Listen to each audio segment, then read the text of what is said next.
발생할 수밖에 없는 상황이었음을 우리 특위원들이 다 인정을 하고 있습니다. 직선으로 선출된 회장이 비상근으로 한다는 것도 어쩌면 상식적으로 부합하지 않다고 판단을 했습니다. 상근을 시키는 게 낫고 또 회무에만 당선된 회장이 온 역량을 집중할 수 있도록 하는 게 맞지 않겠느냐 이렇게 생각을 했던 겁니다. 그렇게 해서 했던 거고, 그 다음 이제 조직 확충 내지 인력 확대 이런 부분들인데요. 그거는 직선제 여부와는 사실은 상관이 없습니다. 근데 직선제 이거 할 때 정관하고 선거관리 규정을 같이 개정을 해야 되는 작업이기 때문에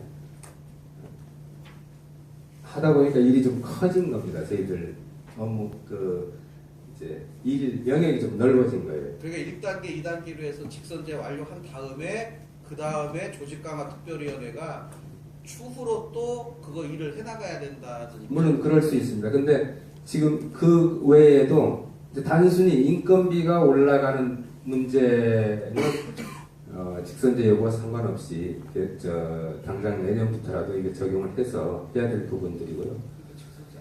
그 다음에 이제 우수한 인재를 놓칠 수탐 제시를 할 염려가 있다는 부분입니다. 물론 그럴 수도 있습니다.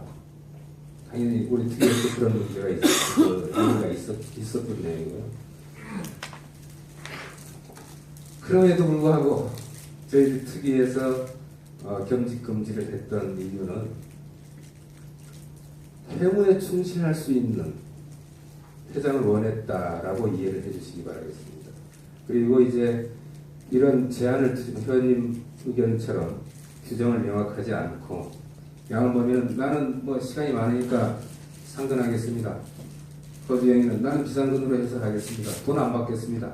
나는 상근해서 돈 받아야 됩니다. 이런 기준이 없으면은 유권자들이, 회원들이 혼란을 가져와서 저는 안 된다고 생각을 합니다. 특위위원들도 마찬가지 그렇게 생각하고 있을 거라고 보고요. 기준이 명확해져야 그 기준에 맞춰서 선거운동을 준비할 사람은 준비하고 출마를 준비할 사람 하고, 예를 들어 겸직 금지로 정관이 개정이 되게 되면 허정회장 만약 나오고 싶으면 병원을 다른 사람한테 이전해주는 절차를 사전에 이렇게 논의할 수도 있고, 선거 준비하는 과정에서 이게 명확하지 않으면 안 된다고 보기 때문에 그런 규정을 두는 겁니다. 또 제가 대답 못 해드린 부분, 하자고 그러면 할 수 있습니다. 근데 대표성은 지금 우리 국회의원 선거, 일반 선거에서도 투표율이 일정 수준 넘어야 대표성을 갖는다라는 규정이 없습니다. 11%, 10명이 출마해서 11% 당선돼도 그 대표성을 인정해주면 되는 겁니다. 특유의 생각입니다. 비임상 수의사입니다. 경기도 지구에 있고요. 저는 문자를 받은 것도 없고 아무 연락을 받은 게 없습니다. 그래서 그리고 지금 이제 특위의 선발 요건이 지금 대한수의사회의 회원의 60%에서 70%가 임상하시는 분들이에요. 그런데 특위는 어떤 분들이 어떤 요건으로 특위위원들이 됐습니까? 근데 그거를 좀 궁금해서 그래요. 왜 그러냐면 여기 아까 좀 특위위원들을 보니까 임상하시는 분이 두 분이 안 계시거든요. 네. 그러면 이게 과연 임상하는 수의사들의 대표성이 있느냐 이런 거죠. 예. 또 학도학이라든가 판검비를 한다 그러면 현직 회장은 다음번에 나오지 않는다는 것을 하고 움직여야 돼요. 왜 그냥 나한테 돌아오는 혜택이 없어야 된다는 거예요. 현직 회장이. 네. 왜 그렇지 않으면 많은 사람들이 오해를 사는 거예요. 그래서 이 부분에 대해서는 현직 회장이 나는 다음번에 나가지 않는다. 그 대신 이 부분에 대해서는 후리하게 얘기를 했는데, 왜냐하면 그 부분에 대해서 명확하지 않고 판을 만들어 놓으면 이게 다음번에 내가 나갈 건지 그런 부분에 대해서 다 의심을 하게 된 거예요. 그래서 그런 몇 가지를 좀 정확하게 좀 답변을 부탁드리겠습니다. 이행 차원에서 김옥경 회장님이 각 지구의 특위 구성 사실을 알리고 특위위원을 추천을 해달라고 했습니다. 그래서 지구에서 추천된 사람들을 가지고 이사회의 승인을 받았습니다. 그리고 지금 임상하는 그 특위위원이 2명밖에 없다고 그러는데, 저도 임상을 20년 이상이었고 특위위원 된 이후에 임상을 그만두긴 했습니다만 다시 임상으로 돌아갈 겁니다. 그리고 변호사가 2분이 계세요. 변호사 2분 있는 건 우리 임상위원회 변호사가 몇 명 있는 줄 아십니까? 비율로는 이런 거를 계산을 못할 거고요.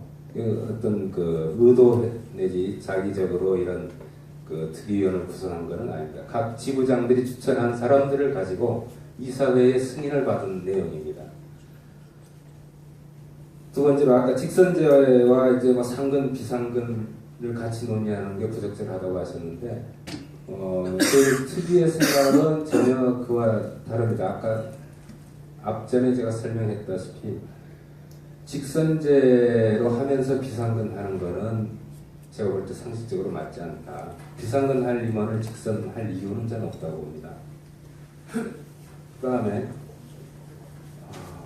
도입, 상근, 급여, 직선제를 도입하고 상근시키고 또 급여를 지금 굉장히 많이 주신다고 생각하시는데, 물론 많다고 할 수도 있습니다. 우리 지금 대수 재정 형편상 그 비용이 우리 지금 뭐 회비로 받는 비용이 한 4억 5천 미만인데 그 중에 약 35%, 30% 이상을 회장 보수와 업무 추진비로 지출한다고 그러면 굉장히 큰 액수이긴 합니다. 근데 이 직선제 어떤 직선제와 관련된 안을 마련하면서 현 회장하고 어떤 교감이 있었지 않나라는 의혹을 갖는 회원분들이 계실 것 같습니다만 전혀 없습니다. 제 개인적으로는 우리 김옥경 회장님이 직선제 안 마련하고 다시 나온다 그러면 제가 오늘 이 시간 이후로부터 회장이라고 부르지도 않겠습니다. 제가 걱정했던 부분은 혹여라도 우리 특위위원 중에 회장 나가려고 뜻을 가지신 분이 있지 않나라는 얘기를 저는 여러 번 들었습니다.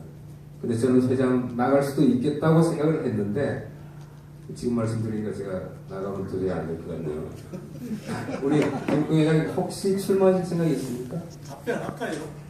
네, 절대 안 나갑니다. 염려 마십시오. 네. 우리 김국경 회장님이나 저희 그 특위위원들이나 직선제 안을 마련하는데 진짜 초보의 사심이 없다는 것을 다시 한번 말씀을 드리겠습니다.